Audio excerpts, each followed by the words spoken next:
Hi students, how are you? I hope all of you are fine and safe at home. And I wish you a very happy and prosperous new year and welcome to our GS class. Today we are going to start with a new chapter, that is chapter 4, Air, Water and Soil. Air, water and soil are very important for all living things. We cannot live without these. So, let us learn them in detail.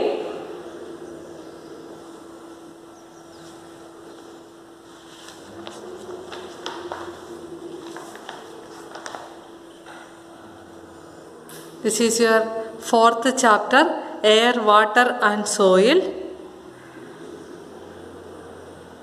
There is a picture. Can you see this? Can you match the living things to the appropriate images on their right side? അതായത് ഇവിടെ തന്നിരിക്കുന്ന ഓരോ പിക്ചേഴ്സിനും അതിന് അനുയോജ്യമായിട്ടുള്ള അതിൻ്റെ appropriate images നിങ്ങൾ match ചെയ്യണമെന്നാണ് പറഞ്ഞിരിക്കുന്നത്. ഫസ്റ്റ് വൺ എന്താണ്? First one birds. Birds need air to fly. Fish needs water to swim. Next one എന്താ? Plants needs soil to grow. Okay, ഇത് നിങ്ങൾ തന്നെ നിങ്ങളുടെ ടെക്സ്റ്റിൽ മാച്ച് ചെയ്യുക. Okay,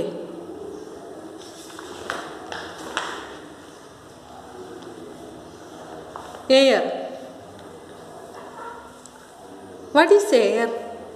Air is a mixture of gases. Air എന്ന് പറഞ്ഞാൽ അതിൽ ഒരുപാട് ഗ്യാസസ് ഉണ്ട്. ഒരുപാട് ഗ്യാസസിൻ്റെ ഒരു മിക്സറാണ് എയർ എന്ന് പറഞ്ഞാൽ. The main gases present in air are nitrogen, oxygen and carbon dioxide. എയറിലുള്ള മെയിൻ ഗ്യാസസ് ആണ് nitrogen, oxygen and carbon dioxide. There are some more gases in small quantities. നൈട്രജനും ഓക്സിജനും കാർബൺ ഡയോക്സൈഡും ആണ് മെയിൻ ഗ്യാസസ്. ഇത് കൂടാതെ കണ്ട് വളരെ കുറച്ച് എമൗണ്ടിൽ മറ്റുള്ള ഗ്യാസസും ഉണ്ട്. Air also contains water vapour and dust particles. എയറിൽ ഈ ഗ്യാസസിനെ കൂടാതെ കണ്ട് വാട്ടർ വേപ്പേഴ്സും ഡസ്റ്റ് പാർട്ടിക്കിൾസും ഉണ്ട്.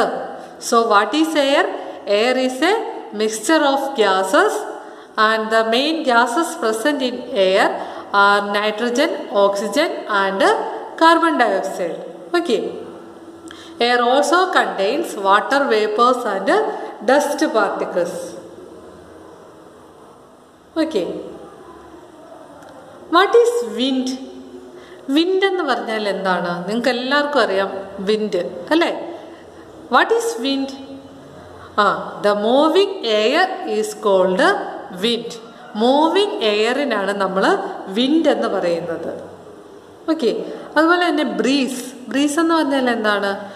ചെറിയ കാറ്റ് അല്ലേ? Breeze is nothing but air blowing gently. അതായത് പതുക്കെ എയർ മൂവ് ചെയ്യുന്നതിനാണ് നമ്മൾ ബ്രീസ് എന്ന് പറയുന്നത്. Moving air is called wind and breeze is nothing but air blowing gently. പതുക്കെ കാറ്റടിക്കുന്നതിനാണ് നമ്മൾ ബ്രീസ് എന്ന് പറയുന്നത്. ഓക്കെ, അതുപോലെ തന്നെ സ്റ്റോംസ്. നിങ്ങൾ തണ്ടർ സ്റ്റോംസ് എന്നൊക്കെ കേട്ടിട്ടുണ്ട് അല്ലേ? Storms are strong and hash winds. വളരെ ശക്തിയായിട്ട് കാറ്റടിക്കുന്നതിനാണ് നമ്മൾ സ്റ്റോംസ് എന്ന് പറയുന്നത്. Okay, storms are strong and harsh winds. We cannot see air, we can feel it. നമുക്ക് എയർ കാണാൻ പറ്റുമോ? ഇല്ല, but we can feel it. All living things need air to live. എല്ലാ ലിവിങ് തിങ്സിനും ജീവിക്കണമെങ്കിൽ എയർ അത്യാവശ്യമാണ്. Okay, first one is uses of air. എയറിൻ്റെ uses എന്തൊക്കെയാണ്? എയറിൻ്റെ ഒരു യൂസാണ് respiration. All living things, plants and animals breathe in air. നമുക്കറിയാം എല്ലാ ലിവിങ് തിങ്സിനും ബ്രീത്ത് ചെയ്യാനായിട്ട് അല്ലെങ്കിൽ അതിൻ്റെ റെസ്പിറേഷന് എയർ ആവശ്യമാണ്. They take in oxygen and give out carbon dioxide. അതായത് ആനിമൽസ് ഓക്സിജനെ റെസ്പിറേഷനിലൂടെ അകത്തേക്ക് എടുക്കുകയും കാർബൺ ഡയോക്സൈഡിനെ റെസ്പിറേഷൻ്റെ ഫലമായിട്ട് വെളിയിലേക്ക് വിടുകയും ചെയ്യുന്നു. Okay, plants and human beings, animals take in air from the atmosphere. എവിടെ നിന്നാണ് ഈ എയർ കിട്ടുന്നത്? അറ്റ്മോസ്ഫിയറിൽ നിന്നാണ് നമുക്ക് ബ്രീത്ത് ചെയ്യാനായിട്ടുള്ള എയർ കിട്ടുന്നത്. Fish and other animals that leave in water take in oxygen that dissolve in water. അപ്പോൾ നമുക്കറിയാം ഹ്യൂമൻ ബീയിങ്സിനും പ്ലാന്റ്സിനും ആനിമൽസിനും വേണ്ട എയർ അറ്റ്മോസ്ഫിയറിൽ നിന്നാണ് കിട്ടുന്നതെങ്കിൽ ഫിഷ് അതുപോലുള്ള മറ്റ് ആനിമൽസ്, ഫിഷിനെ പോലെയുള്ള മറ്റ് ആനിമൽസിനൊക്കെ എവിടെ നിന്നാണ് എയർ കിട്ടുന്നത്? They take the oxygen that dissolve in water. അതായത് വാട്ടറിൽ ഡിസോൾവ് ചെയ്തിരിക്കുന്ന ഓക്സിജനാണ് ഫിഷ് അതിൻ്റെ റെസ്പിറേഷനായിട്ട് ഉപയോഗിക്കുന്നത്. യൂസസ് ഓഫ് എയറിനകത്ത് നെക്സ്റ്റ് പോയിൻ്റാണ് photosynthesis. What is photosynthesis? The green plants make their food in the presence of carbon dioxide, sunlight and air. In the presence of chlorophyll is called photosynthesis. Okay, നമുക്കറിയാം green plants food prepare ചെയ്യുന്ന പ്രോസസ്സിനാണ് photosynthesis എന്ന് പറയുന്നത്. അപ്പോൾ ഫോട്ടോസിന്തസിസിൽ plants take in carbon dioxide from the air and give out oxygen during the process of photosynthesis. അതായത് ഈ plants food prepare ചെയ്യണമെങ്കിൽ കാർബൺ ഡയോക്സൈഡിനെ യൂസ് ചെയ്യുകയും അതുപോലെ തന്നെ ഓക്സിജനെ ഫോട്ടോസിന്തസിസിൻ്റെ ഫലമായിട്ട് വെളിയിലേക്ക് വിടുകയും ചെയ്യുന്നു. Okay, next is air is needed to burn something. Things burn only if air is present. The oxygen gas in the air helps things to burn and carbon dioxide is used to put off fires.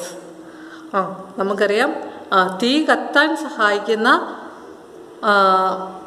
ഗ്യാസാണ് oxygen. Things burn only if air is present. എന്തെങ്കിലും ഒരു സാധനം കത്തണമെങ്കിൽ അവിടെ air ആവശ്യമാണ്. കത്താൻ സഹായിക്കുന്ന ഗ്യാസാണ് oxygen. And carbon dioxide is used to put off fires. അതുപോലെ ഫയർ തീ കെടുത്താനായിട്ട് ഉപയോഗിക്കുന്ന ഗ്യാസാണ് കാർബൺ ഡയോക്സൈഡ്. ഓക്കെ, അപ്പം എയറിനെ കുറിച്ച് നമ്മൾ പറഞ്ഞു. നെക്സ്റ്റ് നമ്മൾ പറയാൻ പോകുന്നത് വാട്ടറിനെ കുറിച്ചാണ്. Can you stay without water for even a few hours? നമ്മൾക്ക് അറിയാം, നമുക്ക് വാട്ടർ ഇല്ലാതെ കൊണ്ട് നമുക്ക് ജീവിക്കാൻ പറ്റത്തില്ല. Water is used for drinking, cooking, bathing, washing, cleaning and growing crops. Plants need water to grow and make food. അതായത് നമുക്ക് എന്തൊക്കെ കാര്യങ്ങൾക്കാണ് വാട്ടർ വേണ്ടത്? We use water for drinking, cooking, bathing, washing, cleaning and growing crops. Plants need water to grow and make food. നമുക്കറിയാം, നമുക്ക് കുടിക്കാനും ഭക്ഷണം പാകം ചെയ്യാനും കുളിക്കാനും അതുപോലെ ക്ലീനിങ്ങിനും വാഷിങ്ങിനും ഇതെല്ലാം നമുക്ക് വാട്ടർ ആവശ്യമാണ്. അതുപോലെ തന്നെ പ്ലാന്റ്സിനും വളരാനായിട്ട് വാട്ടർ ആവശ്യമാണ്. Water is present in ponds, lakes, rivers, seas and oceans. It is also present under the ground. അപ്പം വാട്ടറിൻ്റെ സോഴ്സസ് ഏതൊക്കെയാണ്? പോണ്ട്സ്, ലേക്സ്, റിവേഴ്സ്, സീസ് and oceans. These are the sources of water and it is also present under the ground. Under water അല്ലേ? Ground water sources ഒക്കെ ഉണ്ട്. അതുപോലെ തന്നെ ഈ വാട്ടർ സോഴ്സസ് മെയിനായിട്ട് പറയുന്ന പോണ്ട്സ്, ലേക്സ്, റിവേഴ്സ്, സീസ്, ഓഷ്യൻസ് ഇതൊക്കെയാണ്. Even ice and snow are forms of water. ഐസും സ്നോയും ഒക്കെ വാട്ടറിൻ്റെ ഒരു ഫോമാണ്. ഓക്കെ, നെക്സ്റ്റ് നമ്മൾ പഠിക്കാൻ പോകുന്നത് വാട്ടർ സൈക്കിളിനെ കുറിച്ചാണ്. Water exist in 3 states, namely ice. Ice എന്ന് പറയുന്നത് വാട്ടറിൻ്റെ സോളിഡ് സ്റ്റേറ്റ് ആണ്, നമ്മൾ പഠിച്ചതാണ്. അതുപോലെ വാട്ടർ എന്ന് പറഞ്ഞാൽ ലിക്വിഡ് സ്റ്റേറ്റ് ആണ്. വാട്ടർ വേപ്പർ എന്ന് പറഞ്ഞാൽ അതിൻ്റെ ഗേഷ്യസ് സ്റ്റേറ്റ് ആണ്. Water from ponds, reverse, lakes, seas and oceans evaporates continuously due to the heat of the sun. When water evaporates, it changes into a gas called water vapor. This process is called evaporation. നമുക്കറിയാം Ponce, lakes, reverse ഇവിടെയുള്ള water എല്ലാം evaporate ചെയ്ത് സൂര്യൻ്റെ ചൂട് മൂലം evaporate ചെയ്ത് അത് water vapour ഫോമിലേക്ക് പോകുന്നു. ഈ വാട്ടർ വേപ്പർ ഫോമിലേക്ക് പോകുന്ന ആ പ്രോസസ്സിന് പറയുന്ന പേരാണ് evaporation. Okay, being a gas, water vapour is light and it rises up in the sky. When it reaches quite high, it cools down due to the cold temperature. നമുക്കറിയാം water vapour എന്ന് പറഞ്ഞാൽ അത് ലൈറ്റാണ്, കനക്കുറവാണ് water വേപ്പറിന്. അത് ആകാശത്തേക്ക് അല്ലെങ്കിൽ അറ്റ്മോസ്ഫിയറിലേക്ക് പോകും തോറും വാട്ടർ വേപ്പർ തണുക്കുന്നു. എന്തുകൊണ്ടാണ്? അറ്റ്മോസ്ഫിയറിലെ കോൾഡ് ടെമ്പറേച്ചർ മൂലം വാട്ടർ വേപ്പർ തണുക്കുന്നു. അങ്ങനെ വാട്ടർ ഡ്രോപ്ലെറ്റ്സ് ആയിട്ട് മാറുന്നു. Many water droplets join together and form clouds. ഈ വാട്ടർ ഡ്രോപ്ലെറ്റ്സ് എല്ലാം കൂടെ ചേരുമ്പോഴാണ് ക്ലൗഡ്സ് ഉണ്ടാകുന്നത്. The process of cooling down of water vapour to form water droplets is called condensation. What is condensation? The process of cooling down of water vapor to form water droplets. This process is called condensation. Water vapor തണുത്ത് water droplets ആയിട്ട് മാറുന്നു. ഈ പ്രോസസ്സിന് പറയുന്ന പേരാണ് condensation. What is condensation?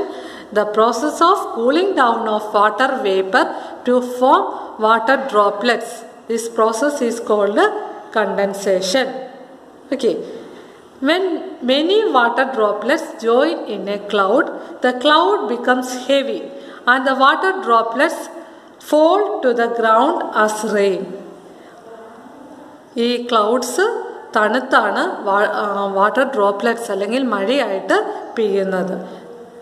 So, this process is called precipitation. Rain, snow and hail are different forms of precipitation. റെയിനും സ്നോയും ഹെയിലും ഇതെല്ലാം നമ്മൾ എന്താണ് precipitation എന്നാണ് പറയുന്നത്. Rain water fills the ponds, lakes, rivers, seas and oceans. This is a continuous process. Continuous process of evaporation and condensation of water in nature is called water cycle. What is water cycle? The continuous process of evaporation and condensation of water in nature is called water cycle. Okay. So, you study well. These are all today's topic.